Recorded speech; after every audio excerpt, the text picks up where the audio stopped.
Hello, hello. Welcome to Cosmic Lovers Tarot. If this is your first time here, welcome. I'm so glad you're a part of the channel. And if you've been here before, then welcome back. This is going to be a fun reading today. I'm doing something I've never done before. So I'm going to do a past life reading. We are going to find out. I guess I should tell you this reading is for a Libra. So you could be Libra, sun, moon, or rising. Yeah, I was actually requested to do a Libra reading. Some of my favorite people in the world are Libras, so this should be really fun. So I've never done this before, like I said. So bear with me. It might be a little clunky. It might be a little awkward while I try to figure out the format of this. But essentially what we're going to be looking at is we're going to do a broad overview of what your life was like in your past life. So who you were, what kind of the general location of where you were, and around the time frame, okay? And any other things that we can pick up on, like, just what you were doing, right? And then after that, we're going to go into more specifically looking at what lessons you either learned in that past life or need to learn, I don't know, basically just like anything that was relevant from that time, from that life, that is carried over into this life that could be helpful for you. So that might be a lesson that you learned, or it might be a lesson that you still need to learn in this one. It could be a significant relationship. I honestly don't know. I'm not sure. So we're just going to have a little bit of fun here and just see what comes out. I am using the Tarot of Spells and Potions today. I love this deck. It is very whimsical, and yeah, you'll see. The artwork is very dynamic also. There's so much going on. You can really pull out a lot from this deck. So we are going to be using that deck, and in addition to the classic Rider-Waite. All right, I'm trying to focus my camera here so we can look at the actual cards. Okay, so let's get into it. I'm going to pull a oracle card first to get us a broad overview. So general vibe check for Libra's past life, please. Can I get a general vibe check for Libra's past life? General vibe check, please.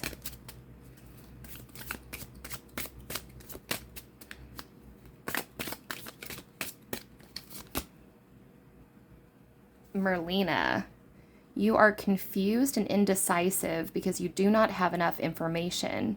Do research or seek expert advice before making a decision. All right, so this makes me think that you might have made a very rash decision in a past life. For some reason, I'm feeling like this had to do with a romantic relationship, that you got into a marriage or a relationship with someone that was not who they presented themselves to be. Might have even been an arranged marriage. So let's get a little bit more into this. So can we see who was Libra in their past life? Who was Libra in their past life?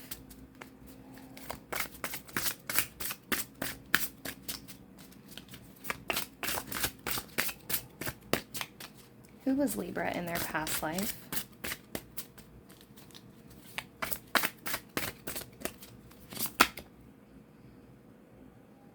Okay. So we have death in reverse.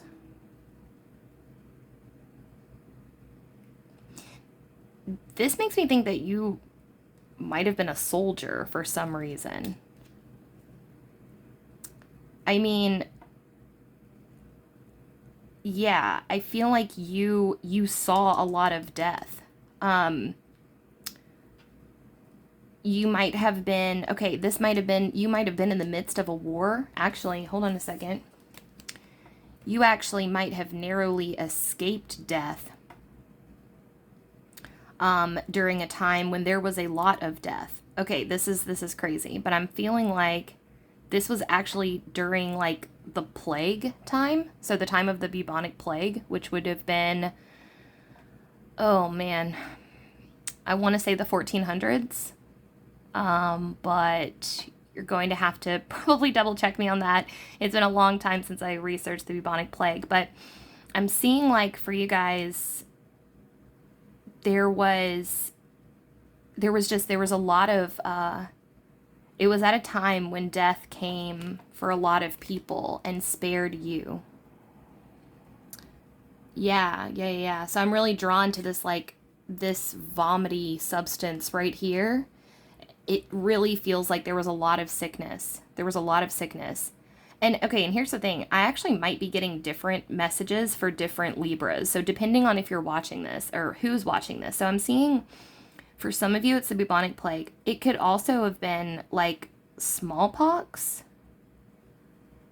or it could have been like a long voyage, like a ship, like a cross seas or cross country voyage, like the wet like the Oregon Trail days. Like I'm just seeing a lot of illness and a lot of death around you, which there were definitely various times in history when that was quite common. So it was definitely at a time when you felt fortunate to be alive. And I feel like life was very difficult for you. Now I'm going to try to get an idea of where you were. And this will help us figure out who you were. Okay, right, because I said you might have been a soldier. Either a soldier or you had children. Okay, all I can really tell you about yourself right now is that you narrowly avoided death, and you might have been a caretaker. You might have been a caretaker for people who were sick. Yeah, you might have been like, I see you kind of like volunteering in a hospital during a wartime.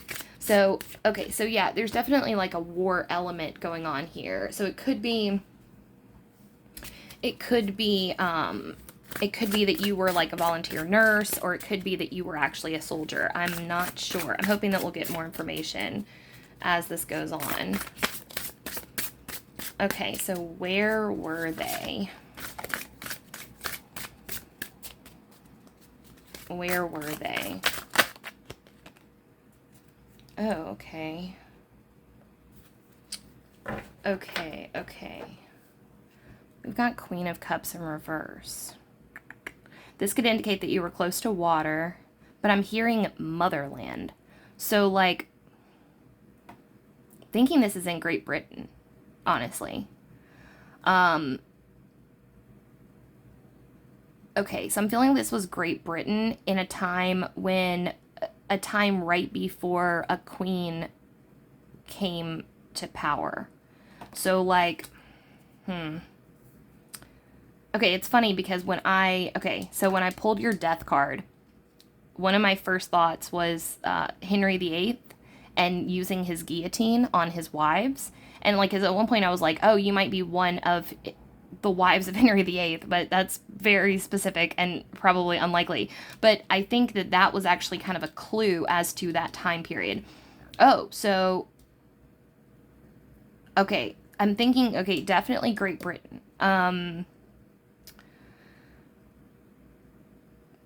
But maybe the Americas. So, yeah, sorry. Thanks for bearing with me on this because I've never done this before, so this is very bizarre. Okay, so it was during a time when there was quite a bit of disease, okay? And there was a ruler that was not female, but I think this might specifically, remember I said you might have done like a voyage by boat? I think you might have immigrated from Great Britain to the Americas when the Americas were still quite new. Because I'm feeling like this was more of a, like, distancing yourself from your motherland. Like, leaving your home and being like, in fact, I mean, that might have been what you were so disappointed in. I'm like really drawn to this yin yang here.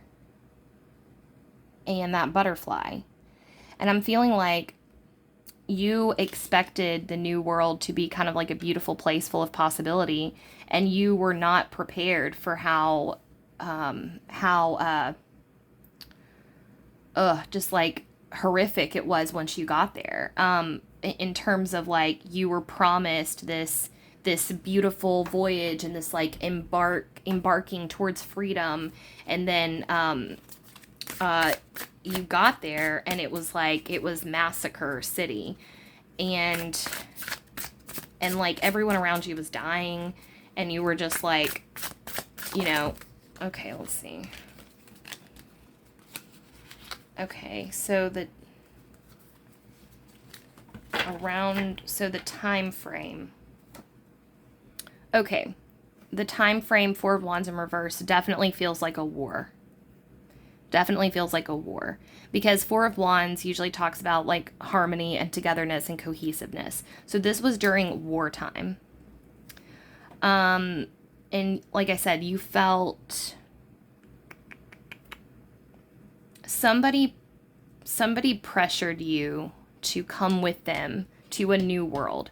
So you left your hometown where you are, you know, your home country, really. You left your home country and you traveled by boat to a new world.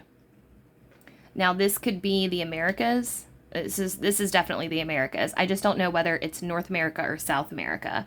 But you got to like a port city, and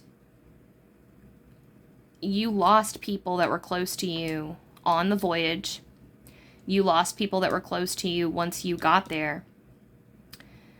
And then you had a change of perspective upon reaching the new world. I think that you didn't like the way that they were treating like the locals, the natives. And you felt like, why did I even come here? And there's even like this feeling like you kind of spent the rest of your life lamenting the fact that you had done this. You suffered from a, not an identity crisis, but a moral crisis on like how you could have been part of this, right? There's like a very tender quality to this story. It's like, it's very raw. It's very like, so just a little bit of stuff. If you are like an activist now, specifically for Indigenous rights or the rights of marginalized communities, then this has to do with you, because that is something that you have carried over into your current life. You have tried to you've tried to restore the balance. What you saw during your past life was horrific injustice. And I think that if you live in America now, that's partly why. I believe that you actually incarnated back to the Americas in order to help right the wrongs that happened here that you witnessed. And I even think that there were times where you wished that you had died so that you didn't see what happened here. You really felt like everything that you were told was a lie, you know, and you had to watch. Like, I'm thinking of like that moment when you kind of grow up. Well, I don't know if this happens to everybody, but the moment when you realize that your government's been lying to you and you're like, oh my God, they don't care about us, you know, the war on drugs is bullshit, or, you know, 9/11 was an inside job, and I'm not getting political here. I'm just saying, that kind of moment where you're like, oh my God, and it caused you to like lose faith in everything. Like, I see you as this kind of like shell of who you were. Like, you had all this bright promise and you were so excited to come here. And then as soon as you got here, everything started going to shit the whole time. And there was beauty there, though. There was beauty in your life, and there was growth. There was love. But we're gonna dive a little bit deeper in here and see if we can get some more information. So,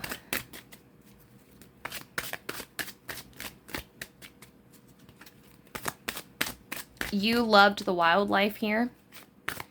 It was one of the things that really brought you comfort when you kind of lost,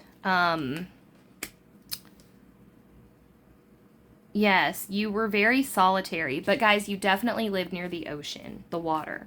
And, okay, yeah, so this is like a clear sign that you immigrated here from somewhere else. This is my like immigration card. So, and my reasoning for that is, this came up in another reading and I was like, oh, okay, that's what that means. I mean, typically in traditional readings, the Two of Swords can indicate needing to make a decision and prolonging that decision and refusing to choose, right? Swords being intellect. So a couple different things here. One, the water behind her and her closed eyes in the blindfold indicate to me that you went somewhere, you crossed the ocean to go somewhere sight unseen, okay? You had no idea what you were getting yourself into. You trusted what was coming, but and you had a lot of regret because you might even have lost a child, or you lost people that you cared about because of this journey. And like I said, it was just death, and a lot of it was disease, death. And you spent a lot of time like wishing that you had made a different decision. But where you found comfort was nature. So you might be a nature-loving person now, and that is partly why. You might be an activist now, and that is partly why. So those are two things that have definitely carried over. But what also may have carried over in you is this chronic kind of chronic dissatisfaction, okay? So if you find yourself waking up and you're just like, you can't seem to find peace, okay? Part of that could very well be because you haven't made things right. You have been struggling for all of these lives, like, to come back and fix things because you felt like you didn't do it right, and you felt complicit in this like in these tragedies that happened, these horrific massacres that happened and things like that. Just the mistreatment of individuals in terms of, I mean, I want to say relations with Native Americans, but now I feel like it could also potentially be slavery. So what I'm thinking is, because I'm seeing multiple time periods here, what I'm thinking is that this has been something that has been plaguing you literally for many lifetimes. Like, you keep coming back and trying to fix it, and so you have this kind of chronic disappointment that permeates through your being, and kind of this like fiery need to fix shit, like you want to go out in the streets and actually fix it. But I see you actually settling down somewhere and kind of making your own community, making your own ideal community, planting roots, growing, like having a literal garden. I see you definitely leaning into nature more. If you don't already have a gardening practice, starting one would be incredibly beneficial to you. In fact, there's actually microbials in the, I'm butchering this. It's probably not microbials. There's small particles in the soil that actually stimulates the brain in terms of like eliminating depression, alleviating anxiety. Soil, your hands in the soil stimulate serotonin and dopamine. So that's a little scientific tidbit, but also for you specifically, your body, mind, spirit complex is soothed when you spend time in nature, more so than other people. I feel like water gives you anxiety. And that might be why. Because of that long sea voyage that you took in a former life, you might also get seasick.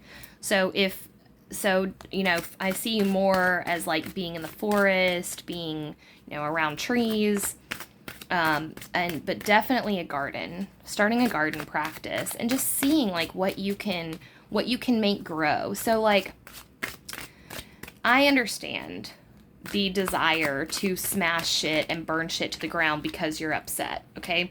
I totally get it because I have it too.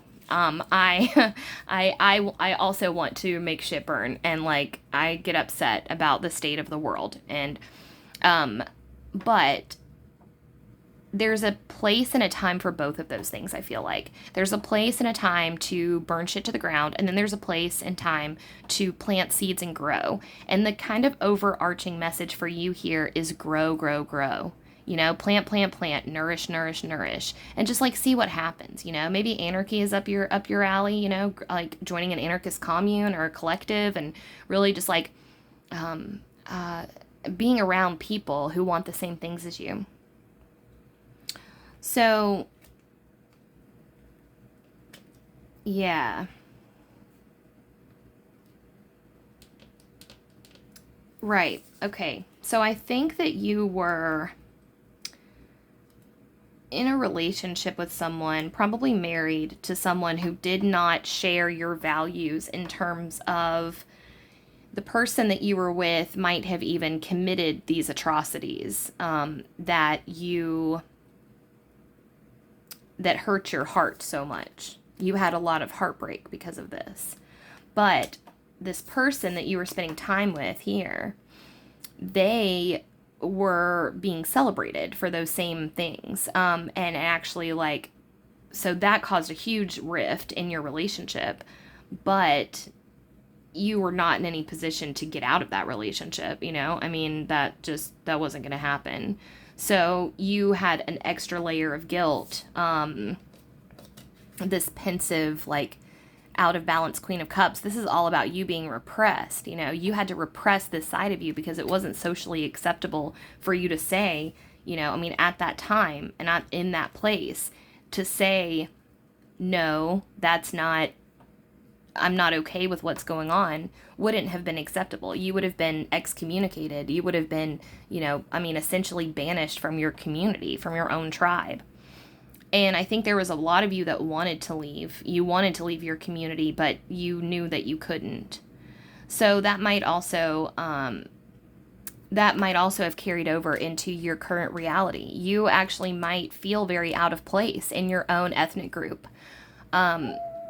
You might suffer from like white guilt, basically, is the only way I know how to say it, because you feel like you just really don't want to belong to this group that committed such atrocities. Like, you actually kind of hate that you are a part of this, of your ethnic group.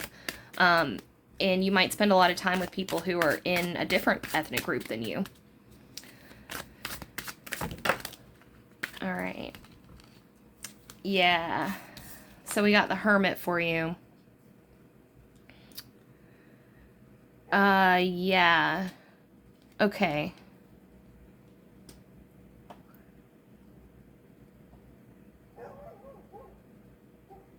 So this was definitely during like some type of wartime, like I said.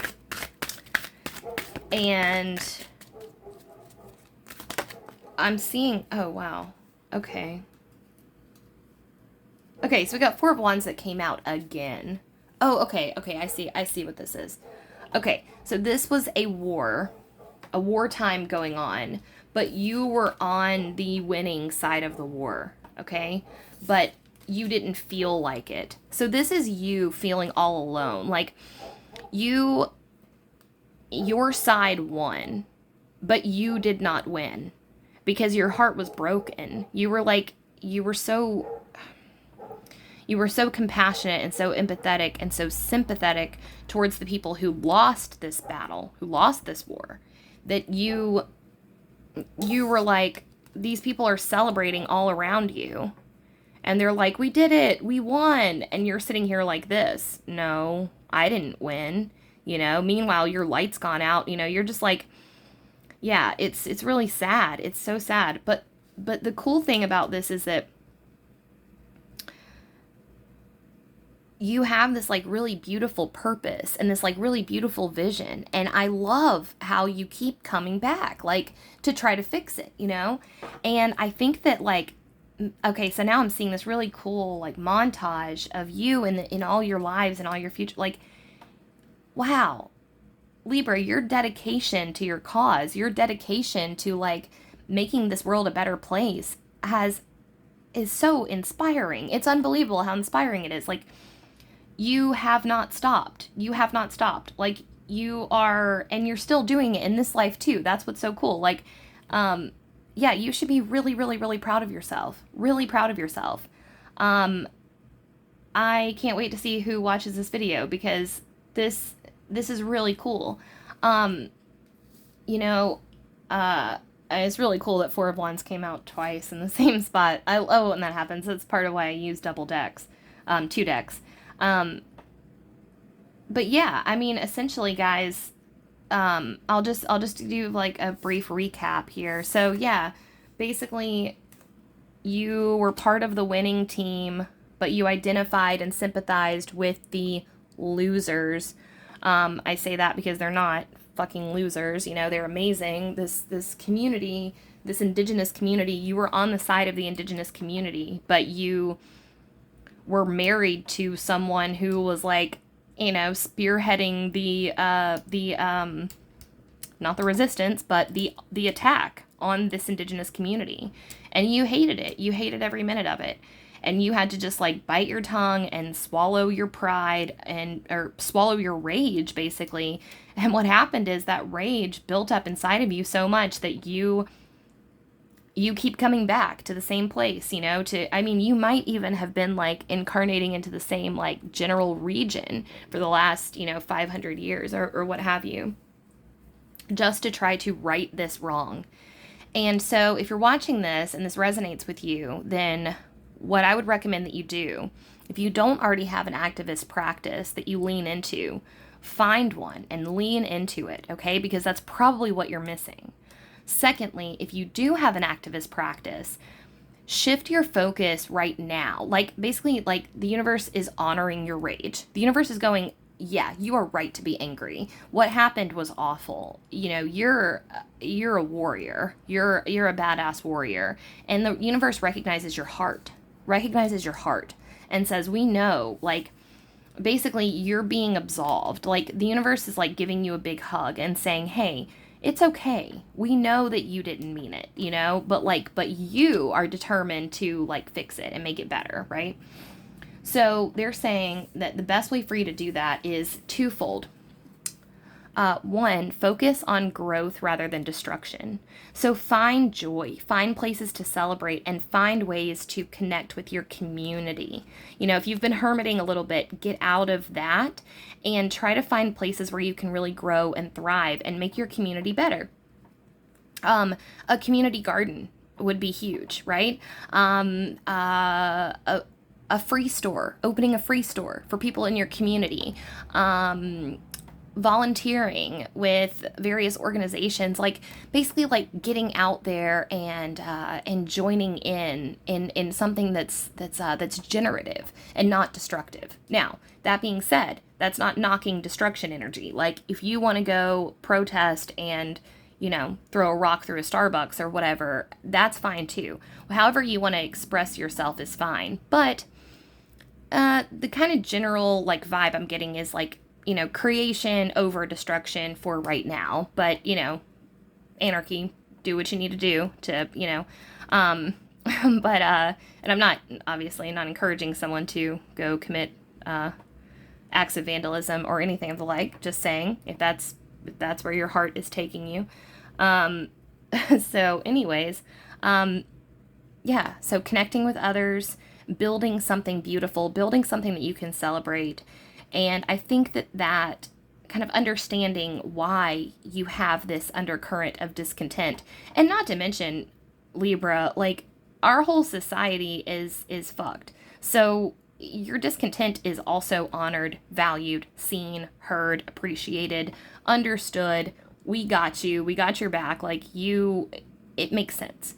But specifically for you, this discontent may stem from a past life, and the way out of it is to build something really, really beautiful, build something lasting, and try your best to focus on the joys in the world.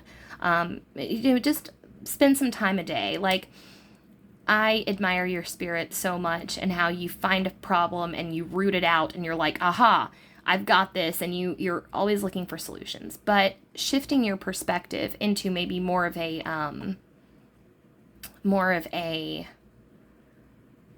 abundance mindset rather than a lack. There's a lot of beauty and good in the world too, that you can see, and especially in activist culture. Activists know how to make you feel at home and loved and safe and supported and seen and heard and all of that. So yeah, spending more time with your community would be awesome. Getting your hands into some soil would be awesome. And yeah, that's all I have for you. I appreciate you letting me read for you, Libra. That was so fun. And if it resonated with you, I'd love to hear about it. If you'd like to leave me a comment, that would be really cool. And other than that, I hope you have a great rest of your night. Thanks. Bye.